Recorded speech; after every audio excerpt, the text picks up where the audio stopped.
வணக்கம் ஜோதி நண்பர்களே. தமிழ் புத்தாண்டு வருட ராசி பலன்கள். தமிழ் வருடங்கள் மொத்தம் 60. அதில் 38வது வருடமாக இந்த தமிழ் வருடம் ஆரம்பிக்குது. இந்த தமிழ் வருடத்தினுடைய பெயர் குரோதி. இந்த பெயரினுடைய அர்த்தமே இந்த ஆண்டு எப்படி இருக்கும் அப்படிங்கிறத நமக்கு உணர்த்துது. ஏற்கனவே போன தமிழ் வருட பலன்கள், அதாவது சோபக்கிருது தமிழ் வருட பலன்களில் ஒரு விஷயத்தை நான் மென்ஷன் பண்ணியிருப்பேன். அதாவது இனி அடுத்தடுத்து வரக்கூடிய ஆண்டுகள் கொஞ்சம் கொஞ்சமாக மோசமாகிக்கிட்டு இருக்கும் அப்படிங்கிறத. ஸோ அதனுடைய தொடக்கம் தான் இந்த குரோதி தமிழ் வருடம் அப்படிங்கிறத புரிஞ்சுக்கணும். ஸோ பொதுவான வகையில் இந்த குரோதி தமிழ் வருடத்தை எப்படி விளக்குறாங்க அப்படின்னா, அந்த வருடத்தில் நிறைய ஏற்றத்தாழ்வுகள் இருக்கும். எல்லா விஷயங்களுமே இரட்டைத்தன்மையோடைய வேலை செய்யும். சரின்னும் எதையும் எடுத்துக்க முடியாது, தவறு அப்படின்னு எதையும் எதிர்க்க முடியாது. இதனால் இரு தரப்புகள் அப்படின்னு பிளவுபட ஆரம்பிக்குது. ஸோ இரு பிரிவுகளாக பிரிஞ்சிட்டாலே நீ பெருசா நான் பெருசா அப்படிங்கிற மனோபாவம் இயல்பாகவே உருவாக ஆரம்பிச்சிடும். இதனால் இந்த குரோதம், பகை, சண்டை சச்சரவுகள், மனஸ்தாபங்கள் போன்ற விஷயங்கள் உருவாகுது. ஸோ நார்மலாகவே இந்த குரோதி தமிழ் வருடங்கள் வரும்பொழுதெல்லாம் பார்த்தீங்கன்னா நாடுகளில் தேவையில்லாத விரோதம், போட்டி பொறாமைகள், சண்டை சச்சரவுகள், வழக்குகள் அதிகமாகிறது. களவு, சூது போன்ற விஷயங்கள் அதிகமாகிறது. ஆசை காட்டி மோசம் செய்யக்கூடிய விஷயங்கள் இப்படியெல்லாம் நடக்கும். இது ஒரு பக்கம் நடக்க, நல்ல விஷயங்கள் அப்படிங்கிறதும் சைலண்ட்டாக கண்ணுக்கே தெரியாமல் ஒரு பக்கம் நடந்துக்கிட்டு தான் இருக்கும் அப்படிங்கிறதையும் சொல்கிறாங்க. அது வெளிப்படையாக தன்னை வெளிக்காட்டி கொள்ளாது. அது ஏன் தன்னை வெளிக்காட்டி கொள்ளாமல் இருக்குது அப்படின்னா, இரு பிரிவுகள் ஏற்படும் பொழுது மோசமான குணம் படைத்தவங்க அதைய வச்சு மிஸ்யூஸ் பண்ணவும் ஆரம்பிச்சிடுவாங்க. ஸோ நல்ல விஷயங்கள் அப்படிங்கிறது இந்த காலகட்டங்களில் வெளிப்படையாக இருக்காது. அது ஒரு மறைபொருளாகத்தான் செயல்படும் அப்படிங்கிறத குறிப்பிட்றாங்க. அதனால் இந்த காலகட்டங்களில் கண் முன்னாடி பார்க்குறதையும் கேட்குறதையும் வச்சு எந்த ஒரு விஷயத்தையும் அவசரமான முடிவு எடுத்துறாதீங்க. பொறுமை, நிதானம், பகுத்தாராயக்கூடிய திறன் இந்த காலகட்டங்களில் எல்லாருக்குமே தேவைப்படக்கூடிய ஒரு விஷயமாக இருக்குது. ஆல்ரெடி பொதுவான நாட்டு நடப்பின் வகையில் இது எல்லாமே போன ராகுகேது பேச்சிலேருந்தே நடக்க ஆரம்பிச்சிருச்சு. ஸோ அதனால் பொதுவான வகையில் நாட்டு நடப்பின் அடிப்படையில் பார்க்கும்பொழுது மனிதர்கள் ஒரு யதார்த்தமான வாழ்க்கை வாழ்வதற்கு கொஞ்சம் சுதாரித்து இருக்க வேண்டியதாக தான் இருக்குது. சரி, இந்த குரோதி வருடத்தில் இந்த கிரகங்களுடைய அமைப்புகள் அப்படின்னு பார்க்கும்பொழுது பாத கிரகங்களுடைய பயிற்சிகள் அப்படிங்கிறது வழக்கம் போல் இருக்கும். அதில் பெருசாக மாற்றங்கள் எதுவும் இருக்காது. பட் வருட கிரகங்கள் அப்படின்னு பார்க்கும்பொழுது குரு பயிற்சி மட்டும்தான் இருக்குது. 2024 மே மாதம் மேசராசியிலிருந்து ரிஷபராசிக்கு குரு பயிற்சி ஆகும். ஸோ வருட கிரகங்களுடைய பயிற்சி அப்படின்னு பார்க்கும்பொழுது குரு பயிற்சி மட்டும்தான் இருக்குது. ஆனால் ஜூன் மாதத்தில் தொடர்ந்து ஒரு 5 மாதங்களுக்கு சனி வக்ர நிலையில் செயல்படும். அதாவது சனி கும்ப ராசிக்குள்ளேயே வக்ர நிலையை அடையுது. அது போக இந்த ராகு கேதுக்களுடைய சஞ்சாரம் இந்த வருடம் முழுவதுமே மீனத்திலையும் கன்னியிலையும் இருக்கும். ஸோ இந்த அமைப்புகள் தான் ஒவ்வொரு ராசிகளுக்கும் ஒவ்வொரு விதமான மாற்றங்களை ஏற்படுத்தும். அது என்ன அப்படிங்கிறத நீ மேற்கொண்டு பார்க்கலாம். சிம்மம். சிம்ம ராசிக்கு இந்த குரோதி தமிழ் வருடம் ஒரு கலவையான மாற்றங்களையே கொண்டு வரும் அப்படின்னு சொல்லலாம். அதாவது இந்த வருடம் சிம்ம ராசிக்காரங்களுக்கு தனிப்பட்ட முறையில் ரொம்பவுமே சிறப்பாக செயலாற்றக்கூடிய தன்மைகள் ஏற்படுது. பட் அதுவே மற்றவங்க சம்பந்தப்பட்ட விஷயங்கள், மற்றவர்களோடு சேர்ந்து செய்யக்கூடிய விஷயங்கள், அல்லது மற்றவர்கள் எதிர்பார்த்து செய்யக்கூடிய விஷயங்கள், இதெல்லாமே பார்த்திங்கன்னா கொஞ்சம் தேவையில்லாத சங்கடங்களையும் அலைச்சலையும் தரக்கூடிய வகையில் தான் அமையும். அதனால் சிம்ம ராசிக்காரங்களுக்கு விஷயங்கள், காரியங்கள் வகையில் ஒரு ஏற்ற இறக்கங்கள் அப்படிங்கிறது கொஞ்சம் அளவுக்கு அதிகமாகவே இருக்கும். தனிப்பட்ட முறையில் சிம்ம ராசிக்காரங்க இந்த வருடம் ஒரு சென்டிமெண்ட் பிரியராக இருப்பாங்க அப்படின்னு சொல்லலாம். அவங்களுடைய ஆசைகள் அதிகரிக்கும். அதாவது சிம்ம ராசிக்காரங்க தேவைக்காக செயல்படுவதை காட்டிலும் அவங்களுக்கு பிடிச்சிருக்கு பிடிக்கல அப்படிங்கிற விஷயத்துக்கு முக்கியத்துவம் கொடுத்து அதுக்கு தகுந்த விஷயங்கள் அவங்க செயல்பட்டு வருவாங்க. சுருக்கமாக சொல்லணும்னா மனம் போன போக்குகளில் போகக்கூடியவங்களாக அவங்க இருப்பாங்க. ஸோ இது பார்த்திங்கன்னா உங்களுடைய தனிப்பட்ட விஷயங்கள், காரியங்கள் அப்படிங்கும்போது அதில் எந்த ஒரு பிரச்சனையும் இருக்காது. அதாவது நான் ஒரு விஷயத்தை கற்றுக்கிறேன், இல்லை நான் ஒரு விஷயத்தை தெரிஞ்சுக்க போகிறேன், இல்லைன்னா நான் கொஞ்சம் ஜாலியாக ஃப்ரீயாக இருக்க போகிறேன் அப்படின்னாலும் கூட பெருசாக எந்த ஒரு தொந்தரவுகளுமே இருக்காது. பட் அப்படி நீங்கள் செய்யக்கூடிய விஷயங்கள் மற்றவர்களுக்கும் ஏதாவது ஒரு வகையில் பங்குகள் இருக்குது அப்படிங்கும்பொழுது அதில் கொஞ்சம் கவனமாக இருக்கணும். இப்போ உதாரணத்துக்கு நம்ம படிக்கிறோம் அப்படின்னா, ஸ்கூல் காலேஜஸ் படிக்கிறோம் அப்படின்னா அது கடமை, தேவை. அதில் நம்ம இஷ்டப்படி இருக்கோம் அப்படிங்கிறதுல பெருசாக எந்த ஒரு தொந்தரவும் இருக்காது. பட் சிலர்லாம் பார்த்தீங்கன்னா ஸ்பெசிஃபிக்காக வேலைக்காக ஒரு குறிப்பிட்ட விஷயங்களை தேர்ந்தெடுத்து படிச்சுட்டு வருவாங்க, தேர்வுகள் எழுதுவாங்க. பட் இதெல்லாம் பார்த்தீங்கன்னா அது அவங்களுக்கு மட்டுமல்ல, அவங்களுடைய குடும்ப ரீதியான பொருளாதார சூழ்நிலைகளுக்கும் அது ஒரு காரணமாக இருக்கும். ஸோ இதெல்லாம் வந்து பொதுவான வகைகள்.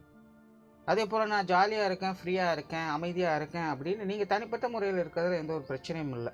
இப்போ குழந்தைகள் அவங்க பாட்டுக்கு அமைதியாக ஃப்ரீயாக இருந்துட்டாங்க அப்படின்னா அதெல்லாம் வந்து பெருசாக தொந்தரவுகள் இருக்காது. பட் ஒரு தொழில் செய்கிறவங்க இல்லை வேலை செய்கிறவங்க அதெல்லாம் விட்டுட்டு நான் பாட்டுக்கு ஜாலியாக இருக்க போகிறேன், எனக்கு ரொம்ப டயர்டாக இருக்குது, குழப்பமாக இருக்குது, நான் பெருசாக ரிஸ்கெல்லாம் எடுக்க விரும்பலை, நான் கொஞ்ச நாள் ரெஸ்ட் எடுக்க போகிறேன் அப்படிங்கிற மாதிரி நீங்கள் ஒதுங்கி போனீங்க அப்படின்னா அதனால் மற்றவங்களுக்கும் தேவையில்லாத தொந்தரவுகள் அப்படிங்கிறது ஏற்படத்தான் செய்யும். ஸோ இந்த மாதிரி நீங்கள் செய்யக்கூடிய விஷயங்கள், காரியங்கள் உங்களை மட்டுமே தொடர்புபடுத்தி இருக்கக்கூடிய விஷயங்கள், காரியங்கள் உங்களுக்கு எந்த ஒரு தொந்தரவுமே கொடுக்காது, உங்களுக்கு பாசிட்டிவாக தான் இருக்கும். பட் அது உங்களை சார்ந்தவங்களுக்கு பாதிப்புகளை ஏற்படுத்தும் அப்படிங்கிற பட்சத்தில் அது உங்களுக்கு தொந்தரவுகளாக இருக்கும். அந்த மாதிரியான சமாச்சாரங்கள் சிம்ம ராசிக்காரங்க அனுசரித்து போக வேண்டியது ரொம்பவுமே அவசியமாக இருக்குது. ஏன்னா ஒரு பக்கம் உங்களுடைய ஆசைகள், உங்களுடைய தேவைகளையும் பார்க்கணும், அதே நேரம் மற்றவங்களுக்கும் அது தொந்தரவுகள் இல்லாமல் பார்த்துக்கணும். அதே போல் மற்றவர்களை எதிர்பார்த்து செய்யக்கூடிய விஷயங்கள், காரியங்களையும் ரொம்ப ரொம்ப கவனமாக இருக்கிறது நல்லது. ஏன்னா சிம்ம ராசிக்காரங்க ஒரு பக்கம் மன ரீதியான தூண்டுதல்களுக்கு அதிகமாக ஆளாக்கப்படுறாங்க, இன்னொரு பக்கம் மற்றவர்களால் ஏமாற்றப்படக்கூடிய அமைப்புகளும் இருக்குது. மற்றவர்களுடைய வார்த்தைகளை யோசிக்காமல் அப்படியே நம்புவாங்க. இல்லைனா தன்னுடன் இருப்பவங்களே பார்த்திங்கன்னா திடீர்னு ஏதாவது ஒரு விஷயங்களை சொல்லுவாங்க, அதை முன்பின் யோசிக்காமல் அந்த விஷயங்களை செயல்படுத்த ஆரம்பிச்சிடுவாங்க. கடைசியில் பார்த்தா ஏதாவது பிரச்சனைகள் வரும்போது நீங்கள் சொல்லி தான் நான் செஞ்சேன் அப்படின்னு நம்ம சொல்ல வேண்டியதாக இருக்கும். பட் அவங்க என்ன சொல்லுவாங்க, நான் சொன்னால் உனக்கு இங்கே போச்சு அப்படின்னு கேட்பாங்க.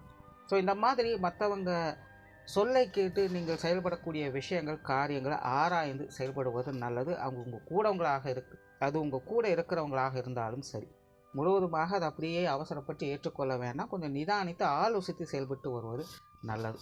அதே போல் சிம்ம ராசிக்காரர்களுக்கு குடும்பத்தில் சுப விசேஷங்கள், சுப காரியங்கள் போன்ற விஷயங்கள் அதிகமாக இருக்கும். திருமண விஷயங்கள், புத்திரபாக்கிய அமைப்புகள், குழந்தைகளுக்கான சுப விசேஷங்கள், காரியங்கள், உங்களுடைய உடன்பிறப்புகளுக்கான சுப விசேஷங்கள், சுப காரியங்கள், கிரகப்பிரவேசம் போன்ற விஷயங்கள்லாம் செய்கிறது. ஸோ இந்த மாதிரி சுப விசேஷங்கள், சுப காரியங்கள் உங்களுடைய இல்லங்களில் பார்ப்பதற்கான வாய்ப்புகள் அதிகமாகவே இந்த வருடம் இருக்கும். அதே போல் வெளி இடங்களில், அதாவது சுப விசேஷங்கள், சுப காரியங்கள் போன்ற விஷயங்கள் உங்களுடைய பங்களிப்புகளும் அதிகமாக இருக்கும். நிறைய இடங்களுக்கு போய் வரவும் செய்வீங்க. அதே போல் நிறைய புண்ணிய காரியங்களில் ஈடுபடுவீங்க.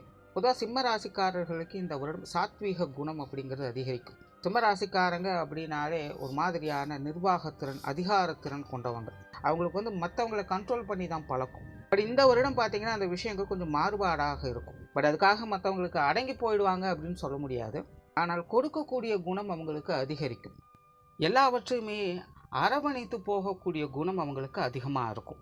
அவங்களுக்குள்ளே இருக்கக்கூடிய அந்த சாத்வீக குணம் அப்படிங்கிறது இந்த வருடம் முழுமையாக வேலை செய்யும். கல்லுக்குள் ஈரம் உண்டு அப்படின்னு சொல்லுவாங்க. அந்த மாதிரி உங்களை வந்து ரொம்பவுமே இவங்க ரொம்ப கண்டிஷனான நபர் அப்படின்னு நினச்சவங்க கூட இந்த வருடம் உங்களுக்கும் இவ்வளோ தூரம் இறக்க குணம் இருக்கா அப்படின்னு சொல்லக்கூடிய வகையில் உங்களுடைய செயல்பாடுகள், காரியங்கள் அமையும்.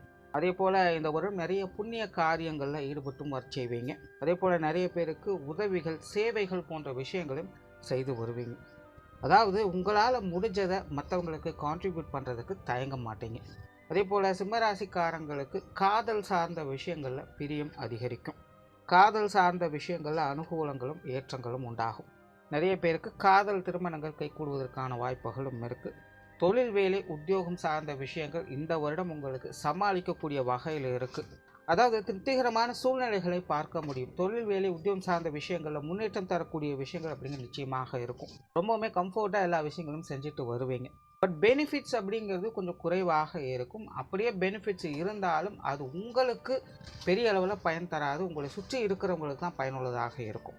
ஸோ வேலை, உத்தியோகம், தொழில் சார்ந்த விஷயங்கள்லாம் பார்த்தீங்கன்னா ரிஸ்க் இருக்காது, பட் ரிவார்டு அப்படிங்கிறது உண்டு. ஆனால் ஆதாயம் இல்லைன்னா ரெவன்யூ அப்படிங்கிற மாதிரியான விஷயங்கள்லாம் பார்த்தீங்கன்னா அது கச்சிதமாக இருக்கும்.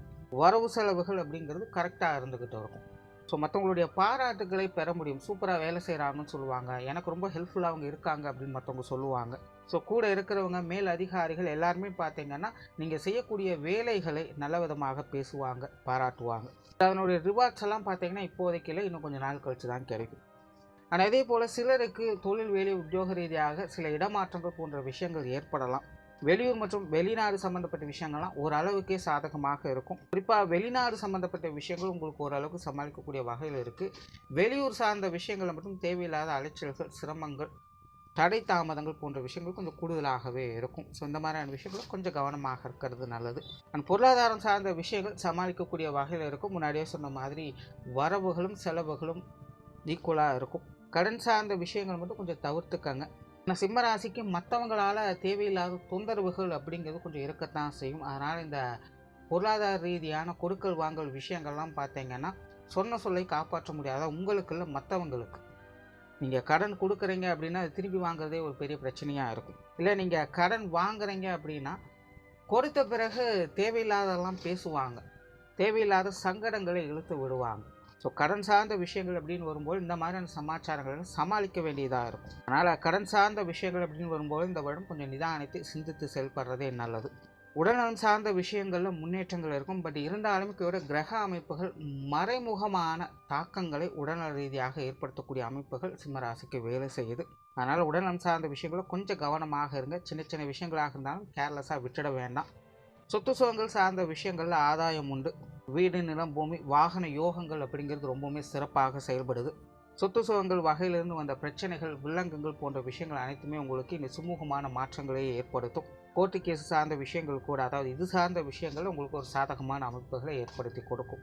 குடும்ப சமாச்சாரங்களை பொறுத்த வரைக்கும் இந்த வருடம் ஒரு கலவையான மாற்றங்களே இருக்குது. குடும்ப விஷயங்கள் காரியங்கள் அப்படின்னாலே சிம்மராசிக்காரங்களுக்கு ஒரு மாதிரியான கலக்க நிலை அப்படிங்கிறது இருந்துக்கிட்டு தான் இருக்கும். எல்லாமே ஓகே தான்ப்பா, பட் இருந்தாலுமே மனசுக்குள்ளே ஏதோ ஒன்று உறுத்திக்கிட்டே இருக்குது அப்படின்னு ஒரு மாதிரியான மன சஞ்சலங்களை ஏற்படுத்திக்கிட்டே இருக்கும். அதே போல் குடும்பத்துக்குள்ளே ஆன்மீக ரீதியான விஷயங்கள் அதிகரிக்கக்கூடும். குடும்ப ரீதியாக கோயில் குளங்களுக்கு சென்று வர்றது, இல்லை குலதெய்வ வழிபாடுகளை மேற்கொள்வது, இந்த மாதிரியான விஷயங்கள்லாம் இந்த வருடம் எதிர்பார்க்கலாம்.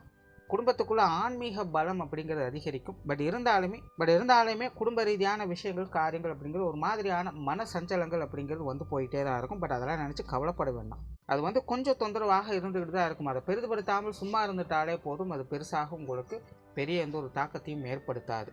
அதை கண்டுகொள்ளாமல் விட்டுட்டாலே அதுவே உங்களுக்கு ஒரு பெரிய ப்ளஸ்ஸாக இருக்கும். அதாவது உங்களுடைய மனசுக்குள்ளே அந்த மாதிரியான எண்ணங்கள் அதிகரிக்கும். அதனால் அந்த மாதிரியான எண்ணங்கள் எல்லாம் பொருட்படுத்தாதீங்க.